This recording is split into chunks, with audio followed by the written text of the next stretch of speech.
कल्पवास शब्द जो है वो कहाँ से आया, उत्पत्ति कैसे हुई इसकी? कल्प का अर्थ होता है अपने शरीर को रिसाइकलिंग करना, यानी अच्छा। शरीर का काया कल्प कर देना। जो भी हमारे यहाँ एक परंपरा रही है, जो वृद्ध लोग हैं तो जीवन भर जो भी सांसारिक कर्म किए हैं, एक तो उसका प्रायश्चित, और भगवान शिव के द्वारा जो है कल्प विद्या का प्रारंभ हुआ। आदि जगत गुरु शंकराचार्य का जब अवतरण हुआ तो उन्होंने इस कल्प क्रिया का प्रचार प्रसार समाज में किया। कल्पवास का उल्लेख पुराणों में आया है कि हम किसी विशेष साधना को लेकर के किसी क्षेत्र विशेष में अगर शरीर की जो भौतिक क्रियाएं हैं उसको करते हुए भी हम निरंतर आध्यात्मिक साधना में रहते हैं। कपड़े के बने हुए तंबू हैं, उसी में निवास करते हैं। भूमि में शयन होता है, 3 काल संध्या होती है, तीनों टाइम स्नान होता है और उसमें हवन होता है, जप होता है, यज्ञ आदि की जो प्रक्रियाएं ऋषियों ने बनाई है उसका पूरा पालन किया जाता है। अगर हम पति पत्नी साथ में रहते हैं तो शास्त्रों में कहा गया कि 60 वर्ष की आयु के बाद पत्नी भी माँ का रूप हो जाती है।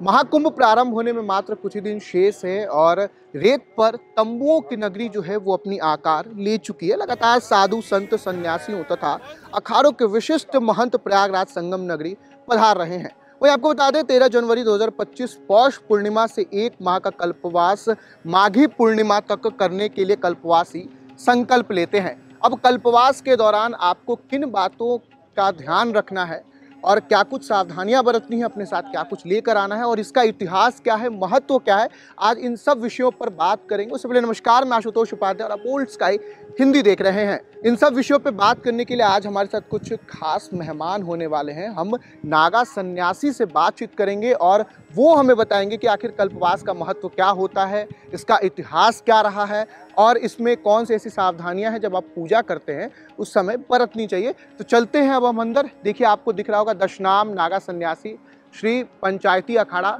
महानिर्वाणी, इसमें हम अंदर चलेंगे और एक संत हैं, नागा सन्यासी हैं, उनसे हम बातचीत करेंगे। तो आइए चलते हैं।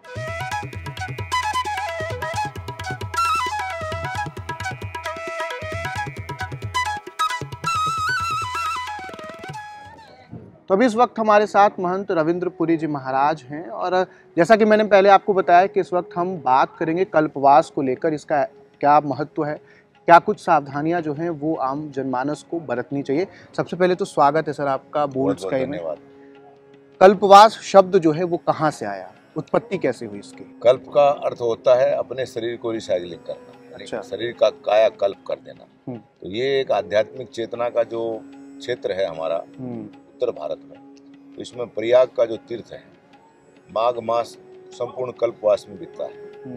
पौष पूर्णिमा के दिन से और माघ पूर्णिमा तक जो लोग संकल्प लेते हैं त्रिवेणी के किनारे और सात्विक आहार लेते हैं, जो भी हमारे यहाँ एक परंपरा रही है, जो वृद्ध लोग हैं जो जीवन भर जो भी सांसारिक कर्म किए हैं, एक तो उसका प्रायश्चित, दूसरा जो है भौतिक जीवन से निवृत्ति का जो हमारे यहाँ 4 आश्रम की परंपराएं बताई हैं, ब्रह्मचर्य, गृहस्थ, वानप्रस्थ और संन्यास। तो वानप्रस्थ अवस्था में ये कल्पवासी ज्यादातर लोग यहाँ रहते हैं। और ये इस साल क्योंकि एक ऐसा संयोग है तो 2025 का महाकुंभ है और जिस दिन से कुंभ स्टार्ट हो रहा है उसी दिन से कल्पवास प्रारंभ हो रहा है। तो ये अपने आप में एक अलौकिक और दिव्य इसका महत्व है।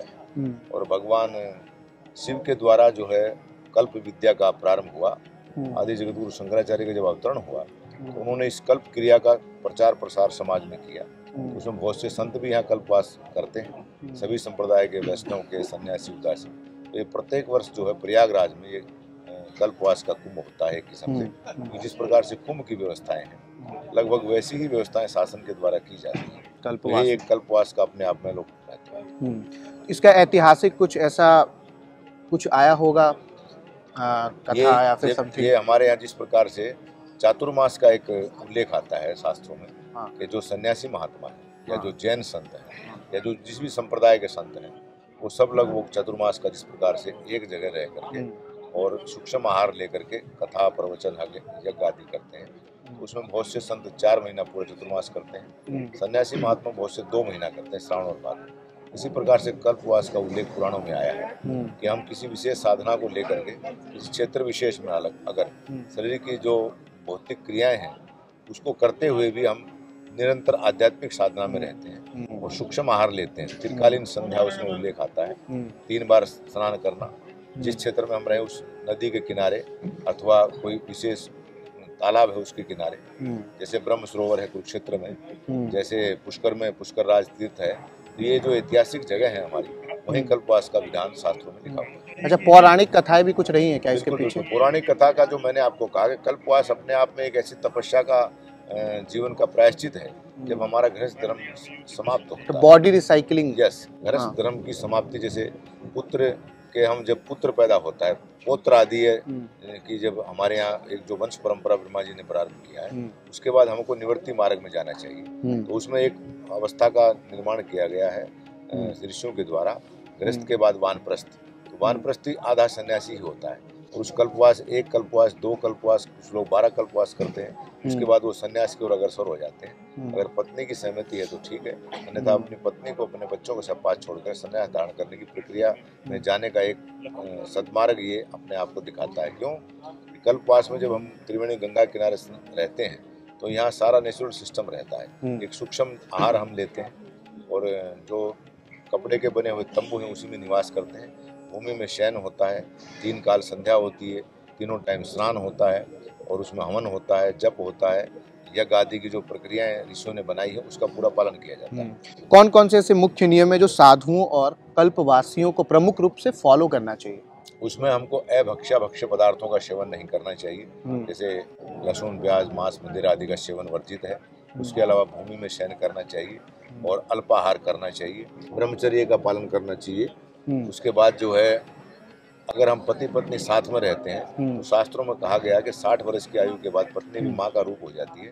तो उसी भाव से हमको बहन और भाई की तरह इस प्रकार के रिश्ते को बना करके कल्पवास में साधना करनी चाहिए। तो कायिक, मानसिक और वाचिक 3 प्रकार की साधना कल्पवास में होती है, यानी शरीर के द्वारा, मन के द्वारा और वाणी के द्वारा। कल्पवास के दौरान भोजन, दिनचर्या और साधना का जो स्वरूप है वो कैसा होता है? उसमें सूक्ष्म आहार है। बहुत से लोग ऐसे हैं सात्विक भोजन, सात्विक भोजन के साथ में कुछ लोग विशेष पर्व की तिथियां आती है, जैसे चतुर्थी है, अष्टमी है, नवमी है, एकादशी है, पूर्णिमा है, अमावस्या जो आती है, उसमें बहुत लोग फलाहार लेते हैं।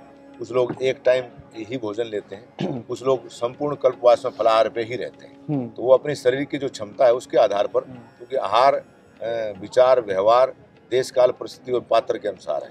क्योंकि इस समय यहाँ मौसम ठंडा रहता है और जैसे जैसे कल्पवास आधा बीतता है और सूर्य जब मकर राशि में आ जाता है तो ज्योतिषीय गणना के आधार पर उसके बाद थोड़ा सा गर्मी शुरू हो जाती है। तो उसमें अत्यधिक सात्विक आहार ही लेने का विधान है। तो कल्पवास जो है वो माघ महीने में ही क्यों? माघ महीने में, क्योंकि भगवान ने गीता में भी कहा है कि जो श्रेष्ठ मास है माघ महीना, इसलिए एक सूर्य की जो गति है हमारी, उसमें सूर्य जब मकर राशि में आता है उसके पहले धनु राशि में सूर्य, इसको हम लोग खर मास मानते हैं। खर मास, हाँ, उसमें कोई भी शुभ कार्य नहीं किया जाता है। तो माघ का महीना सबसे पवित्र होता है। तो उसमें पूजा पाठ का, मंदिर प्रतिष्ठा, शादी, विवाह, जितने भी धार्मिक कर्मकांड जो सनातन धर्म के अंग हैं उसमें उसका विधान बताया गया है, तो उसी का पालन किया जाता है। तो अन्य महीनों में ये नहीं किया सकता, खरवास छोड़ के? अन्य महीनों में खाली माघ मास का ही विधान है। और ये चतुर्मास का विधान है श्रावण भादो विशेष 2 महीना, इसी प्रकार कल्पवास का विधान माघ मास है। कल्पवास के दौरान क्या नहीं करना चाहिए और कौन कौन सी ऐसी सावधानियां जो है? काम, क्रोध, मद, लोभ, मोह, अहंकार, इन जो व्याधियां हैं शरीर की, इससे हमको बचना चाहिए। और जो भी हमारे जीवन की क्रिया है, जिसमें हमारा सामाजिक जीवन का जो व्यवसाय है, सर्विस है, उन सारी चीजों से मन को विरक्त करके एक ही भाव रखना चाहिए साधना का। जो भी कल्पवासी होते हैं उन्हें क्या अपने साथ लेकर ऐसी चीजें आनी चाहिए जो कि यहाँ पर उन्हें परेशान? उसमें भूमि शयन होता है, तो शयन संबंधित जो वस्त्र हैं हमारे, जैसे चटाई पे लोग सोते हैं, सूक्ष्म बिस्तर जो है उसका पालन करते हैं। और सबसे बड़ी चीज ये है कि हमारे शरीर में जो 5 तत्व हैं, अग्नि, जल, पृथ्वी, वायु और आकाश, इन 5 का शोधन होता है कल्पवास में। जब भूमि पर हम शयन करेंगे तो शरीर में जो भूमि तत्व है उसकी एनर्जी बढ़ेगी। और आकाश तत्व में जब हम रहेंगे तो जब आकाश के नीचे हम खुले आकाश में एक पंडाल में हम रहते हैं तो उसमें हमारी बॉडी में आकाश तत्व का प्रादुर्भाव होगा। वायु तत्व, क्योंकि नदी और सरोवर के किनारे, समुद्र के किनारे जल भी पवित्र होता है और वायु भी पवित्र होती है। तो पर्यावरण की दृष्टि से भी अगर हम देखें तो शरीर के लिए सबसे बड़ी आवश्यकता ऑक्सीजन की है, उसका शुद्धिकरण होता है। कल्पवास का मतलब ये शरीर की शुद्धि। तो अभी आप पर रविंद्र पुरी जी महाराज को सुन रहे थे और उन्होंने बताया कि कल्पवास के दौरान आपको कौन सी वो सावधानियां जो हैं वो बरतनी चाहिए और इसके साथ ही आपको अपने साथ क्या लेकर आना चाहिए और कौन कौन सी वो बातें हैं जो आपको खास ध्यान रखना चाहिए, ताकि आपकी जो पूजा विधि है, जो कल्पवास जो आप कर रहे हैं, उसका फल फूल जो है आपको मिल सके। फिलहाल इस वीडियो में इतना ही। आपकी क्या राय है, आपकी क्या प्रतिक्रिया, कमेंट बॉक्स में लिख के ज़रूर बताइएगा। धन्यवाद।